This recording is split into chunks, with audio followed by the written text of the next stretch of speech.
বিশেষ করে ঢাকা শহরের বড় বড় মসজিদ গুলোতে প্রথম কাতারে আপনি কিচ্ছু পাবেন না, শুধু চেয়ার ছাড়া।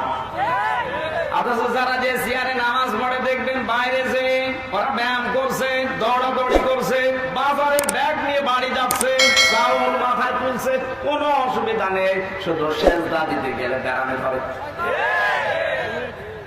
মাজুর ছাড়া বিনা কারণে যদি কেউ চেয়ারে বসে বসে নামাজ পড়ে, ওর নামাজ হবে না, সে যেই হোক। কিন্তু আমরা কোরআন দিয়ে হাদিস দিয়ে কথাটা বলতে পারি না মসজিদে, কারণ যে সভাপতি সে তো চেয়ারে বসে।